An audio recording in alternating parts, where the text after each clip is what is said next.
Okay guys, so maki-speak na tayo dito sa Kamarin. Speaking engagement na tayo. Code of conduct and ethical standards. Woo! Sir.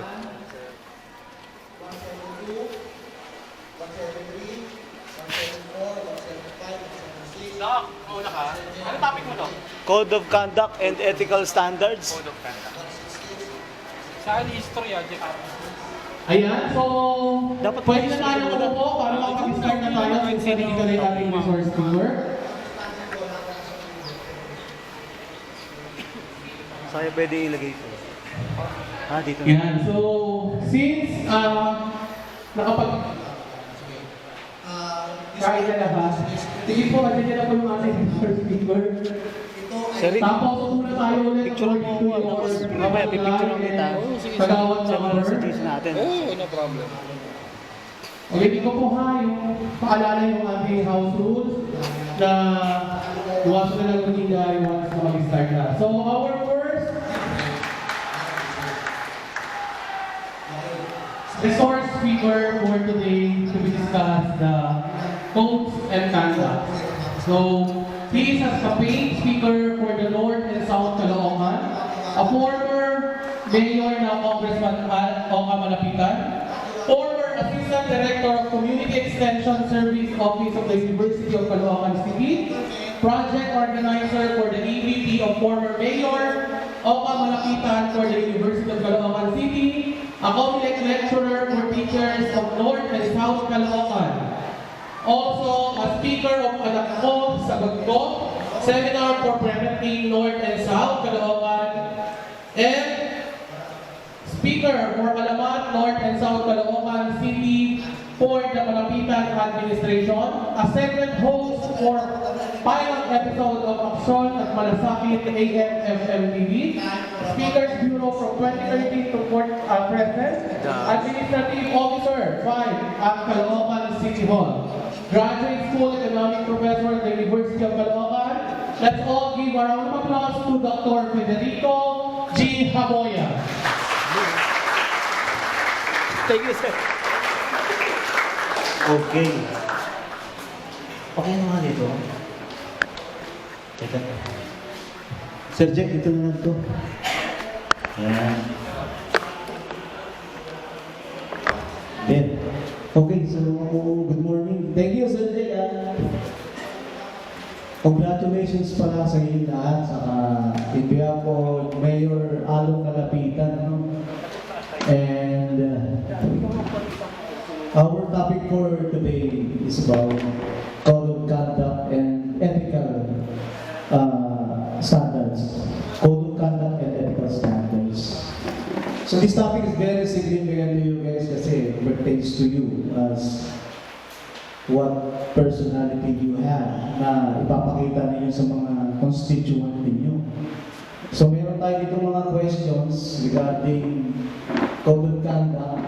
Pero ang pinaka bibigyan natin ng highlight dito is about transparency. Kami medyo mabigat yung tanong sa transparency. No? Tingnan natin kung paano nyo i-handle yung question regarding transparency. Okay, so kasi ito yung sinasabi ko sa mga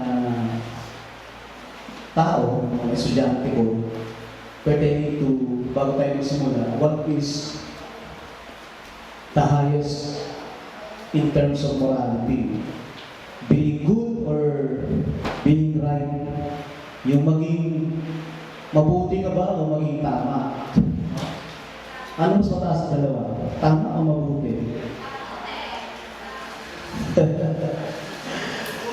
Okay, so alam ko lahat naman kayo nag-aaral na sa different universities, colleges and universities. So logically, what is the highest good? Yung being good or being right? Sige nga, yung sinasasabi mo, magiging mabuti. May nagsabi, what is high? Ano yung pinakamas mataas? Maging mabuti o maging tama? tama po. Kasi po kung gagawa ko po ng tama, mas mapapabuti po yung tingin ko sir. Aside from that answer, meron bang kasaliwa? Sige. SK, Kagawad Chairman. Okay. Being right po. Kasi hindi, ay, good, right.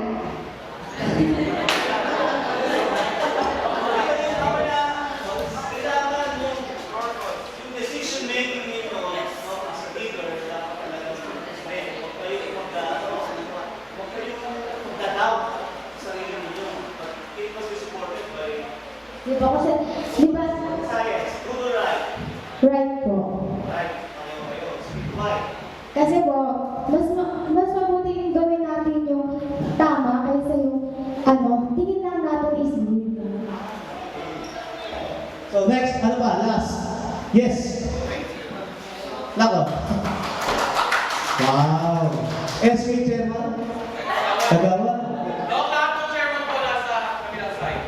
Magkakahinera ko sila. At SK Lahat Chairman. nasa gilid. Para sa anong mataas po is yung good po. Kasi once po na may nagsabi po kasi sa akin na lagi natin pipiliin na maging mabuti kaysa maging tama.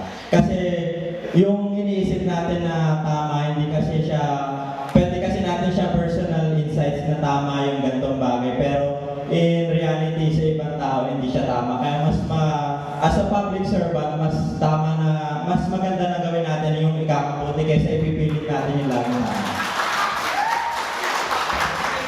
Okay, tama. So, ganito ay mabuti, no? Robin Hood. You know the story of Robin Hood? So, Robin Hood is good. Kasi tinutulungan niya yung mga kababayan niya, di ba? Yan. Robin Hood is very good. Eh, napakabuti naman ni Robin Hood, oh. Lahat kami binibigyan. Ako mahal si Robin Hood. Okay, so wala na akong pambigay sa inyo. Magnanakaw muna ako, ha? But I'm good, di ba? Kasi I'm giving you eh. Yung mga ninanakaw ko, ibinibigay ko sa inyo. Titingin nyo sa akin mabuti. Naintindihan nyo ba ibig kong sabihin? Hindi lahat ng mabuti, tama ang ginagawa. Ano ang sukatan? Para masabi kang mabuti, dapat tama ang ginagawa mo. Kaya tama kayong dalawa. Palapakan siya ng dalawa. Mga anak, lagi niyong tatandaan, hindi porket yung tao ay mabuti, okay na sa inyo, sa paningin nyo, hindi. Nagkakamali kayo. Maraming naliligaw ngayon eh. No? Kaya maraming tatayo dyan na pwedeng pinuno, pwedeng pastor, diba? Pwedeng propeta. Naku, grabe. Laging tatandaan. Sa kayo titingin? Kung ano yung ginagawa ng pinuno, kung mabuti sa tao, kung tama sa paningin, mabuti sa tao. Naintindihan nyo? So ano pinakamataas? Being right. Kung pagiging tama ang ginagawa, yun ang mas mataas kaysa kabutihan. Dahil sa pagiging tama, ang kasunod nun, kabutihan. Okay ba? Binigyan mo yung example, no? Robin Hood. Naintindihan nyo sa taas, guys? Do what is right. O, di ba? Kasi dito sa ating mundo kahit ano yung gawin ninyo, ano ang basihan? Anong basihan? Di ba? Kaya tayo may code of conduct and ethical standards. Ang basihan natin kung ano ang ginagawa niya. Kaya sinasabi ko, ano ang ginagawa nyo, kung tama ba yan o mali. No? Kung tama yan, mabuti ka. Kung mali yan, masama ka. Naintindihan? Hindi pwede, mabuti ka muna, no? Tapos, magiging mabuti ka. Mali. Mabuti ang isang tao kung ang tingin mo sa ginagawa niya, tama. Pero kung mali, hindi siya mabuti. Legit. Okay. Naliwanagan. May tanong, wala? O sige. So, first line. First line ka, yan. Session natin, objective natin, enumerate the duties, SK officials, as public officials, enumerate prohibited acts and transactions, describe the values. Next. Dito, sa Code of Conduct and Ethical Standards, napaka-importante nitong topic nito para sa inyo kasi hindi na kayo ordinaryong kabataan. Hindi kayo ordinaryo. Lahat ng camera nakatutok sa inyo. Public service ang pinasok ninyo. Therefore, ang problema ng kabataan sa lugar ninyo, yun ay magiging problema ninyo na dapat ninyong solusyonan. Base sa Code of Conduct, base sa ethical standards. Understood? Okay. O sige, enumerate the duties. Ay, yung kanina to, no? Kaya lang. So, here we will enumerate the duties, prohibited acts yung pinagbabawal, transaction. Ito yung mga transaction, no? Mamaya may papasok, pre. Ako na bahala dyan, sige. Bigay mo sa akin yan, ako provide ko lahat. Pero mag-isip kayo, no? Sa batas natin, mayroong direct bribery and indirect bribery. Ingat kayo dyan.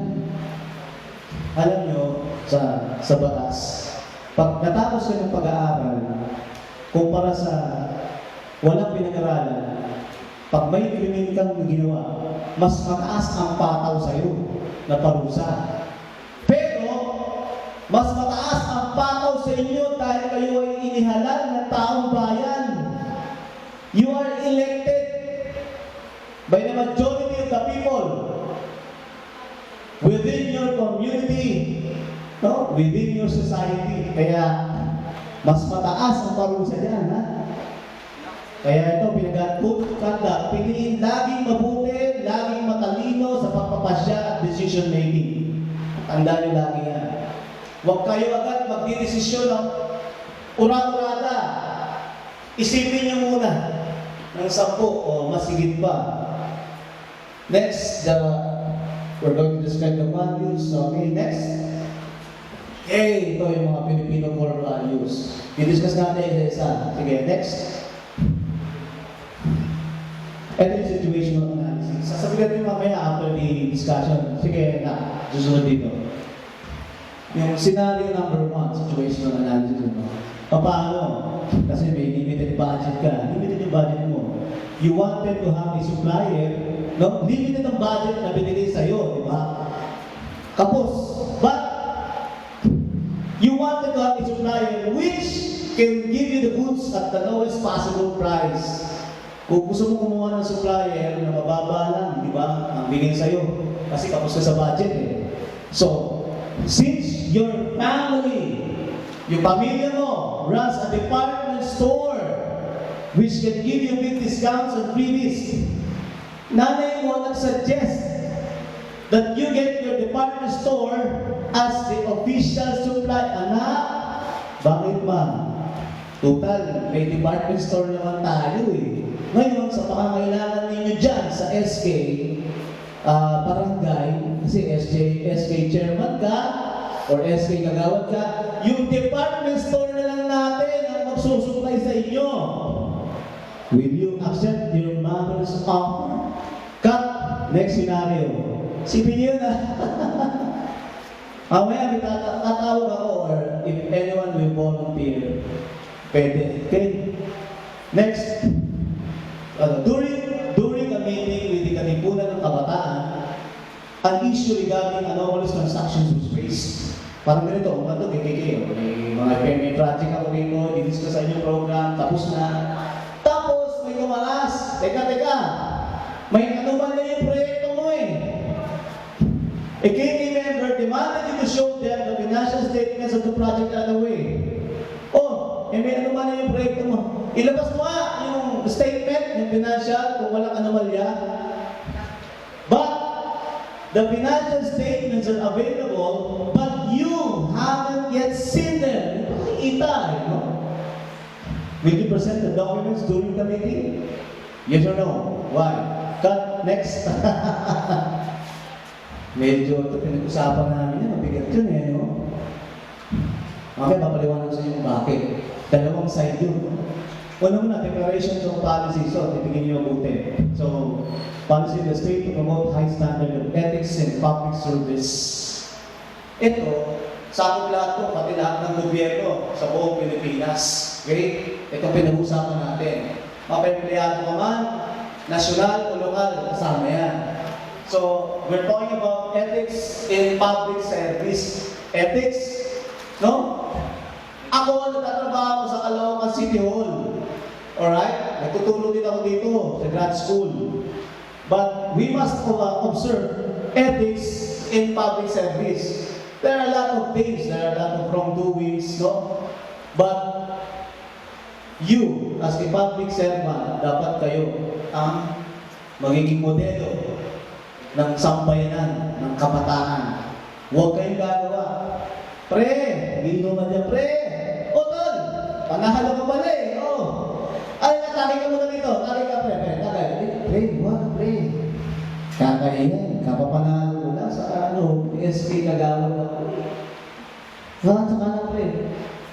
Huwag kayong gagalaw if ever hindi nyo maiwasan maging may inuman sa kalsada. Huwag kayong inom sa kalsada. Ha? Pre! Pre tayo!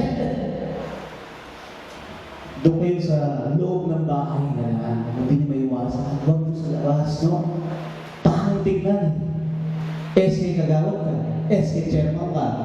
Nakasalampa ka sa kalsada. Parang di ba? Hindi maganda tignan. Kasi iba na kayo eh. Iba na statue nyo ngayon. Alright? Pati sa mga matatanda, teacher, lahat, di ba? Sa kahapon. Hindi yung kahapon. May tumambay din sa labas, ano? Sabi ng teacher, uy, ba't may mga nakatambay din mga SK pati SK yan? Di ba? Kung ganun nga, dapat sundin yung code of conduct and ethical standards. Next, public officials, ito na, and employees shall at all times accountable. We are accountable to the people. We will discharge the duties in utmost responsibility. Responsibilidad natin yan, integridad natin yan, competence and loyalty, act with patriotism and justice, live modest lives, simple buhay. Mamaya yan, iba dyan, may NMAX na, may second floor pa, and uphold public interest over personal interest.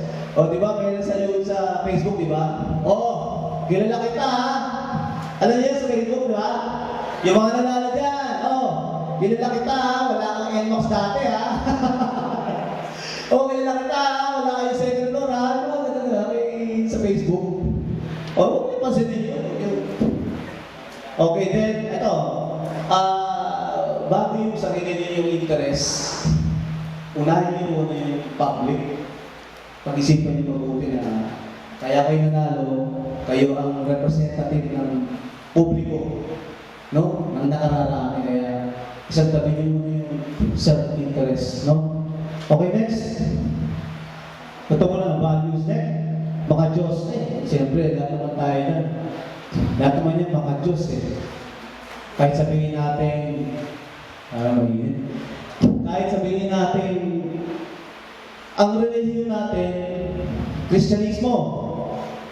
Pero meron tayong iba't ibang dominasyon at sekta. Kristyanismo, dominasyon, Katolisismo. Yung Katolisismo na ate, nagkaroon ng mga sekta. Born again, etc. Understood? Pero isa, maka-Diyos tayo lahat. No? So lahat ng ating desisyon ay kailangan nagmumula mula sa blessing ni God. Alright? Next. Next na. Makatao. Yan. Imposible naman nanalo kayo dyan na isa sa inyo hindi makatao, di ba? So you win because all of you are makatao. Diba? Kaya nandiyan kayo para kayo ang magiging sandigan ng mga kabataan na inaapi sa lipunan. Naiintindihan niyo, you will uphold, no? You will uphold yung mga kabataan na walang laban, no? Lalo na sa karahasan, sa lipunan. Ipagtatanggol niyo siya, no? Huwag niyo pababayaan. Kaya yung inyong mga proyekto, dapat unahin niyo yung mga mahihirap nating mga kababayan na kabataan. No? Tingnan niyo, tulungan niyo, maraming hindi nakakapag-aral. Gawa kayo ng proyekto para sa kanila. No? Kawawa naman yung mga bata. Yung iba, nagtitinda ng balot, nagtitinda ng plastic, nangangalakal. Tulungan natin sila. Kaya nandiyan kayo. Alright? Mag-isip kayo ng programa. No? Kaya papasok yan yung annual barangay youth investment program. Think kung saan kayo mag-i-invest, no? Next, mga tao, makakalikasan. No? Yan, makakalikasan, siyempre. Sino yung makakalikasan, may mga proyekto kayo na programa na hindi makaka-apekto sa kalikasan, no? Hindi maapektuhan yan. O kaya, hindi maapektuhan yung kapitbahay ninyo. Alright? So, yun yung gatawag ng mga kalikasan. You are pro-nature. Right? O kayo so bago kayo gumawa ng batas o programa, ordinansa o resolusyon, isipin nyo, ano ba to? Mga Diyos ba? Makatao ba? Maka-Diyos ba? Makakalikasan ba to? Ito lang sa alang-alang ninyo. No? O, next is, makabansa. Alright. Siyempre, pag lumusog yung China, siyempre lahat tayo, lalo kayo sa China, di ba? Kaso nga lang, ang digmaan niya hindi sa lupa, sa dagat yan mangyayari. No? Kaya may ibig yan ng Philippine Coast Guard, talagang pakbangan yan. Pero siyempre, kung ano mangyari, no? Ipagtatanggol natin yung ating bansa. Hindi tayo pwedeng palupig sa mga dayuhan. Alright? Kaya tayo, makabansa. Okay, next is malikhain. Yan. Alam niyo kaya sabi ni Dr. Rizal, kayo pag-asa ng bayan eh. Kasi na, kayo mga bata, mas maano yung utak ninyo. Mag-isip kung ano yung pwedeng ma-invento upang makatulong sa ating lipunan. Kayo ang kayo ang mag-iisip kung ano pa yung ibang way para matulungan yung ating mga kababayan na naghihirap, no? Mga kabataan na naghihirap, makatulong sa inyong barangay. Unahin niyo muna yung barangay, yung barangay ninyo, doon kayo tumingin ng mga mahihirap na kabataan na pwede nyo iangat at pag-aralin ng libre, di ba? Dito sa Caloocan City, hindi mo pag-aaral, siyempre. Because of Mayor Along malapitan sa kolehiyo. Pero, siyempre, bago ka mag-kolehiyo, dadaan ka muna elementarya sa high school. May mga naghihirap sa elementarya at high school, tulungan ninyo. May pumapasok sa elementarya, di pa kumakain. Anak, kumain ka na ba? Di pa po, sir eh. Di pa nagumagahan. No? Grade 2, grade 3. Yung mga gano'n na, baka, di ba? Kawawa ng mga bata. Tapos, may mga family problems pa yan, di ba? Gawa kayo ng batas regarding that to help the youth, no? Empower the youth. Next is, okay, norms of conduct, ito, sa public official and employees. You're considered to be as public officials, no? Me, I'm an employee, alright? Ito yung section 4 of RA number 6713. Okay, so next, commitment to public interest. Yan, ako, di ba? Napaka-importante yan. Commitment. Dapat, you as a public official, we as an employee, we are committed to public interest. Baka mamaya yan, kaya sabi ko, baka mamaya yan, kaya ka lang kumikilos kasi gusto mo ng lagay. No? Gusto mong malagyan. May mga ganun ba? Ha? Gusto mong malagyan lamang, ma-bright, kaya ka kumikilos. May ganun ako makasama eh, kaya nagtatrabaho lang. No? Gusto niya lang kasi sa lagay. Mali yun, ano? It's very wrong. Even though nakakita tayo ng ganun, huwag natin gagayahin. Huwag nyo gagayahin. May nangangailangan